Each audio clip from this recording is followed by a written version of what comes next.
Welcome to ITL Trainer Talk. Today we're speaking to Tim Jenkins of Jenkins Elite, which is based in Denver. It's really exciting for me personally to talk to Tim because I've watched him go from a talented college player to a guy who went to camp with the Rams and then from there grow to be one of the real rising talents in the training industry. Today, just 5 years after he was in an NFL camp, he's got a thriving business. He trains quarterbacks and wide receivers at all three levels, high school, college, and pro. And his work has gotten plenty of attention. Jenkins Elite has been featured on CBS News, the NFL Network, and the Denver Post. And he's worked with players who have gone on to the Colts, Rams, Bucks, Dolphins, and Redskins.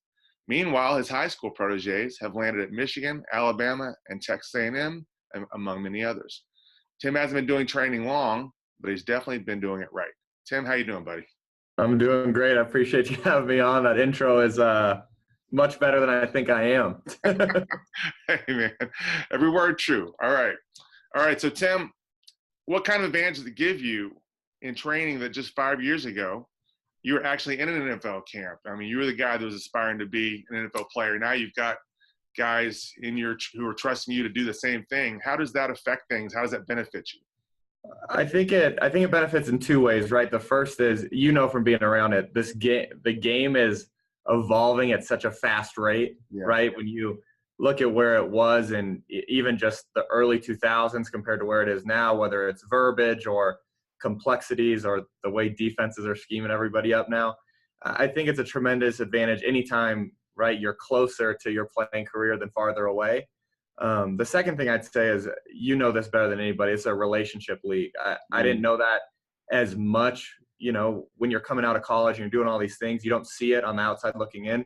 Once you get inside of it, the PJ Walker kid we had who was coming out of Temple a couple of years ago, he's now, it was amazing how much Frank Signetti and Schottenheimer and these guys who I played for, then all of a sudden started reaching out and you realize that relationship you built is going to be advantageous for your client. So PJ ended up landing with Schottenheimer when he was with the Colts before he's up in Seattle now. And for me, I think it's twofold. I think anytime you're closer to the game, but that relationship side of it is, as is almost more important than anything else in this league.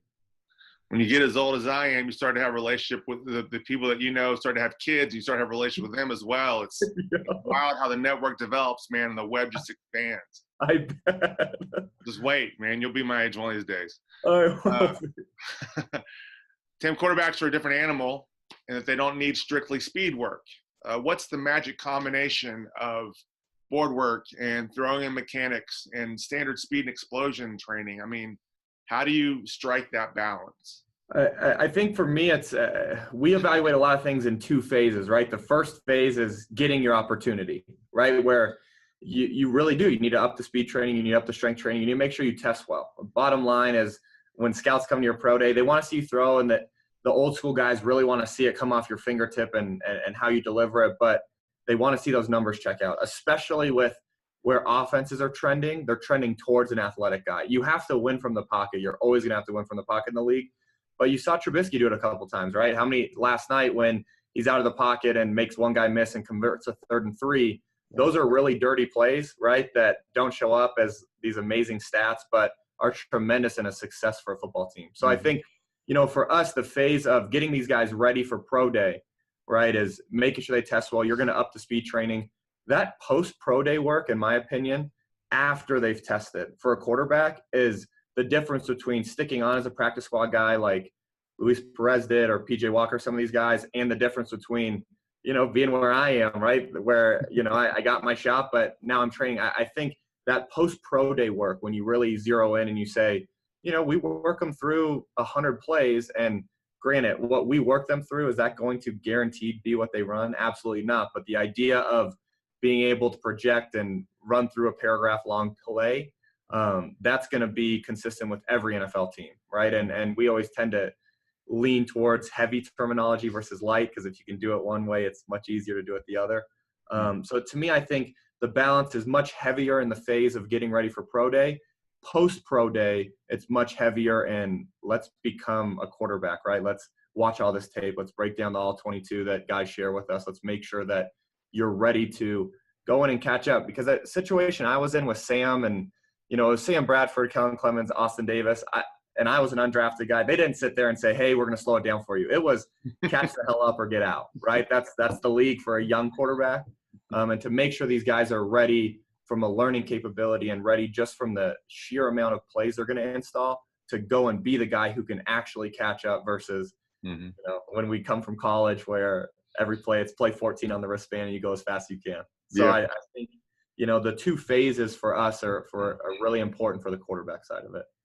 It's a great point. I mean, I think everyone thinks that after a pro day, they can kind of exhale and they can go back to eating junk food and they can start sitting on the couch again. That's when you really can't take your foot off the gas because it never stops, The post-pro day work is very important. It's where you continue those habits. You talked about it with the diet, right? How many guys go into the league and don't understand nutrition, or go into the league and they've done it for 8 weeks and then they're back in their college eating habits. And it's important to maintain that all the way through.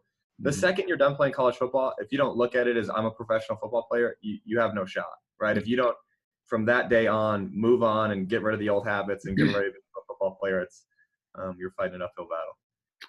No doubt about it. No doubt about it. Okay. All right. So now for the really tough question, Tim. Everyone hates me for asking this.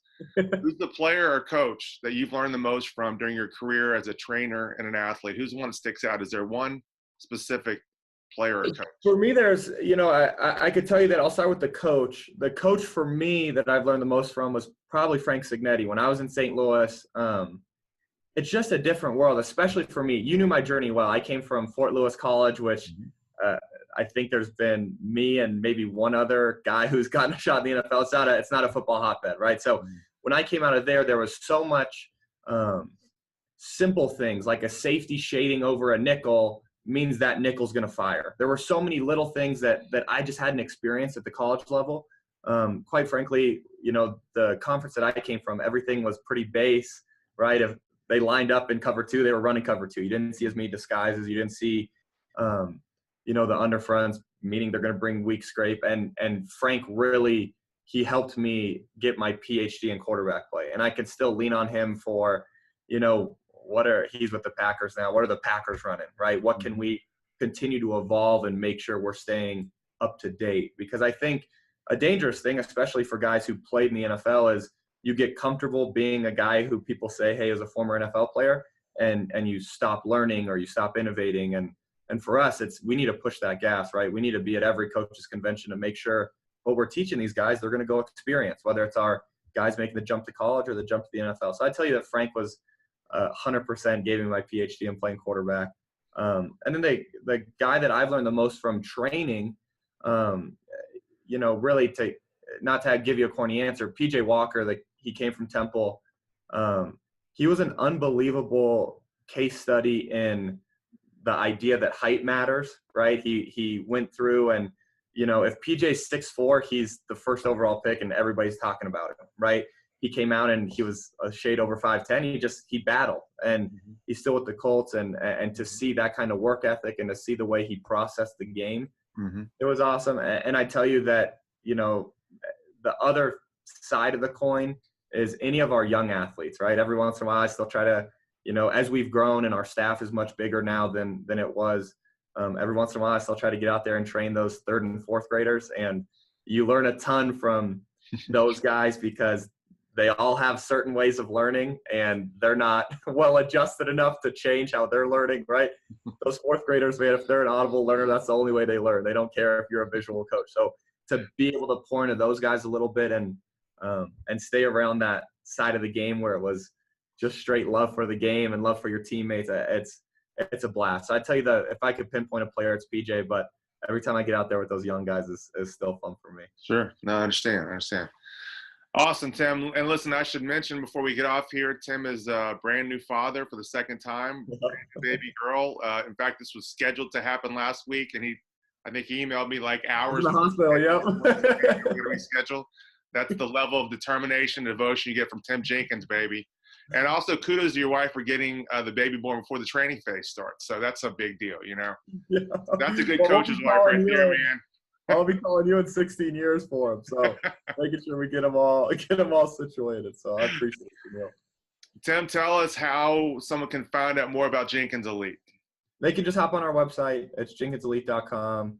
Any agents or anybody, they can reach out directly to me. My email is just tim.jenkins@jenkinselite.com, and we'll get them all squared away. Outstanding. All right, man. Tim, thanks so much, man. Again, congratulations on the new baby, and happy Thanksgiving, and best of luck to you. I appreciate it. Thank you, Neil.